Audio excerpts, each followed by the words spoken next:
A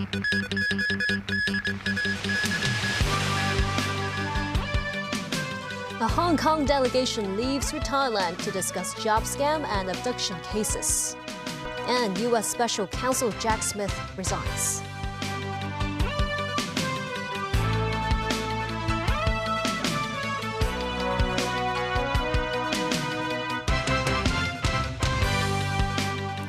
Good evening, and thank you for joining us. Undersecretary for Security Michael Chirk is leading a delegation to Thailand to follow up on the string of alleged job scam and abduction cases involving victims from Hong Kong. The Security Bureau has so far received 28 reports of such cases. 12 people are still overseas, allegedly being detained illegally, but they can still stay in contact with their family and the relevant task force. The delegation, comprising representatives from the Security Bureau, Police and the Immigration Department, set off for Bangkok this evening. Undersecretary for Security Michael Chirk said Thai authorities have shown much concern to the cases and would arrange Thai officials to meet with them. He said the ultimate goal is to bring all abducted Hong Kong residents back home. The Security Bureau says 7 men and 5 women aged between 21 and 43 remained detained illegally after being lured overseas. On Monday, the delegation will meet representatives of the Chinese embassy in Thailand, the Thai Ministry of Justice, and the relevant committee on anti-human trafficking activities. They will meet Thai police on Tuesday. In view of the rise in cases of Hong Kong residents allegedly being lured to Southeast Asian countries and detained to undertake illegal work, the police and the Immigration Department have joined forces in reminding citizens traveling overseas to step up precaution. This woman says she will not consider traveling to Thailand, citing safety concerns. This man just came back from Thailand. He said he would turn on the GPS services when taking a taxi in case he's driven elsewhere. As the SAR government is leading a delegation to Thailand to follow up on the cases, some family members of the victims from Hong Kong expressed gratitude for the efforts. They include Mary here. Fighting to contain her emotion, Mary said they could finally see a glimmer of hope and hope the governments of Thailand and Hong Kong, as well as the central government in Beijing, will help ordinary folks like them who are powerless in matters as such. Another family member of the victim said his loved one has been stripped of freedom for nearly half a year in Myanmar. They sought help from the Security Bureau, the police and the Immigration Department, all to no avail at the time. But they hope it's not too late now. Kelvin here said at least the government is making an effort proactively and is leading a team there this time. While some of the family members of the victims said the recent cases of release have been encouraging, they sincerely hope they can reunite with their loved ones before the Chinese New Year holidays.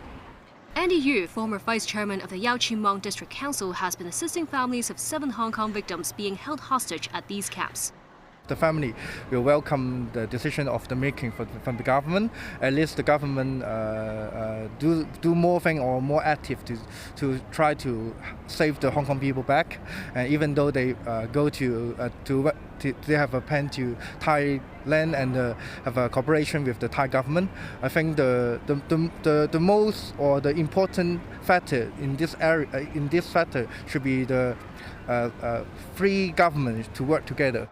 Yu said the SAR government could try to improve communication with Thailand over these cases, noting some family members of the victims are still unsure if they should pay the ransom right away or wait for more assistance from authorities first. In South Korea, the lawyer for impeached President Yoon Suk-yeol said his client will not attend Tuesday's first hearing of his trial because of safety concerns. Rallies for and against Yoon continue in the capital, Seoul, more than 6 weeks since his short-lived martial law decree. His lawyer said it is not safe for Yoon to attend the hearing because of the threat of arrest. The lawyer said the country's anti-corruption agency, the CIO, and police are trying to carry out an illegal and invalid arrest of his client. CIO officers tried to detain Yoon on January 3rd at his official presidential residence, but were thwarted by the president's own security service. They are planning a second attempt. The Constitutional Court is set to decide whether to remove Yoon or reinstate him over his ill-fated martial law declaration. The black boxes of a Boeing jetliner that crashed in South Korea last month stopped recording about 4 minutes before the accident, investigators say. The disaster in the southern town of Muan on December 29th killed 179 people, with the cause yet unknown. The U.S. National Transportation Safety Board, or NTSB, said the flight data and cockpit voice recorders stopped working about 4 minutes before the crash. The pilot of the Jeju Air Boeing 737-800 reported a burst strike, and a few minutes later the plane belly landed and overshot the runway, exploding into flames after hitting an embankment. 2 of the 181 people on board survived. South Korea officials sent the 2 black boxes to the NTSB after realizing that some of the data was missing. Jack Smith, the special counsel who led 2 criminal cases against Donald Trump, has resigned. Smith failed in his attempts to bring to court 2 of 4 federal cases against the U.S. president-elect. One related to hoarding classified documents. The other was over election interference. 3 Trump-appointed judges blocked the cases, which were then closed after Trump's election win. Trump always said he did nothing wrong and the charges against him were manufactured by political opponents. And still ahead, Germany's Social Democrats picks Olaf Scholz for Chancellor candidate again. The coldest day so far this winter. And a new batch of graduates from the Strive and Rise program.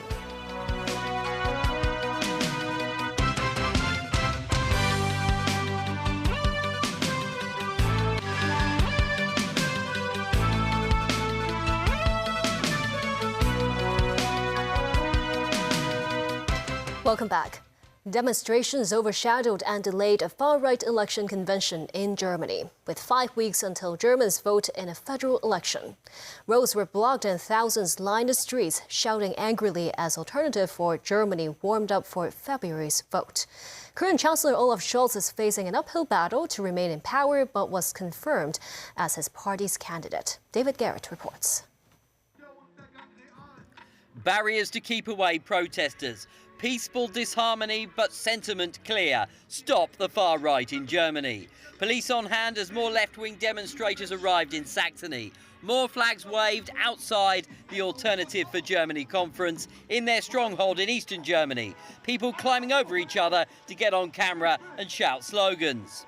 Earlier there had been disruption. Police had to remove this human barricade, which delayed the start of the AfD meeting by 2 hours. Others gathered to bang drums to get their message across.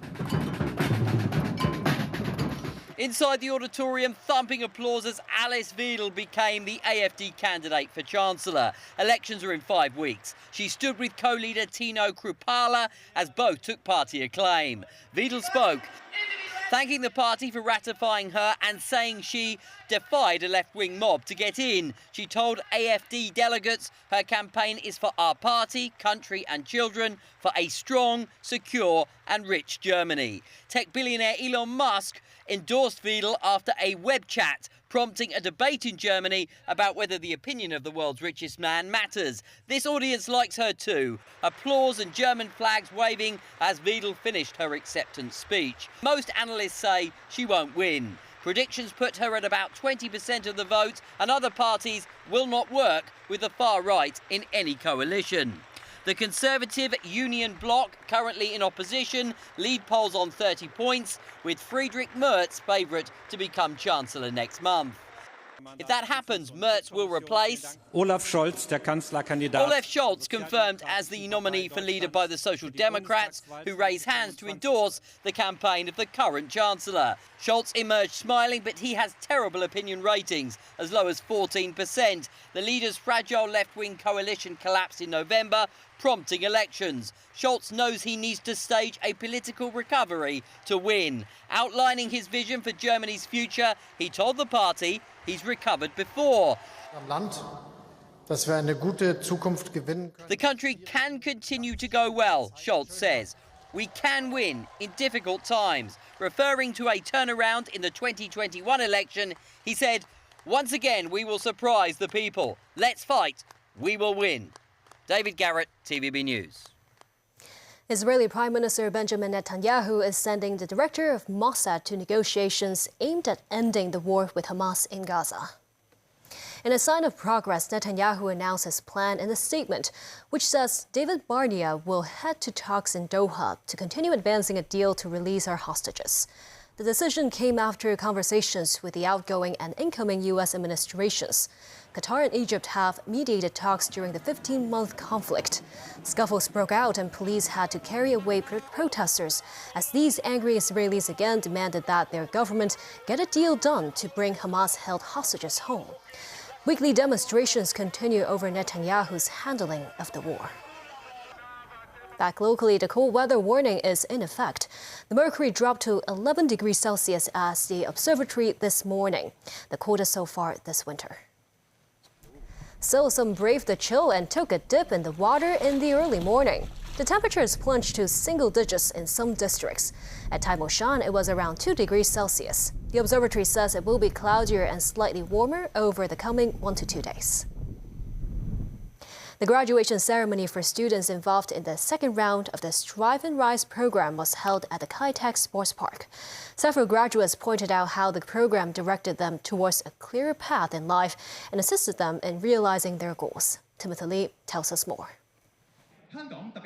Crowds packed the Kai Tak Arena this afternoon as families, friends, and mentors of some 4,000 students participating in the second round of the Strive and Rise program eagerly awaited their graduation ceremony. Officiating at the event, Chief Secretary for Administration Eric Chen mentioned the increase of mainland student tours offered by the program, including locations such as Yunnan, Sichuan, and Wuhan. He added that more of the city's youth were able to directly experience the nation's development this way.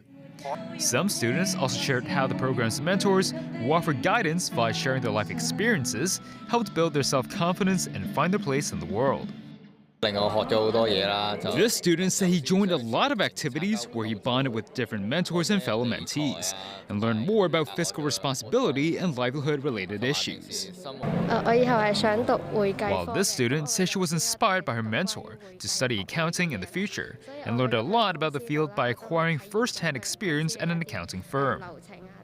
Several graduates of the Strive and Rise program today said they're pleased with mentors provided by the government, adding that they offered priceless advice on financial management and the advancement of personal goals. Most students in the second round of the Strive and Rise program come from underprivileged families. They took part in the one-year-long program where they were paired with specific mentors who helped them set plans for their future goals. As of now, more than 10,000 people have enrolled in the program. Timothy Lee, TVB News. And that's the news. Have a nice week ahead.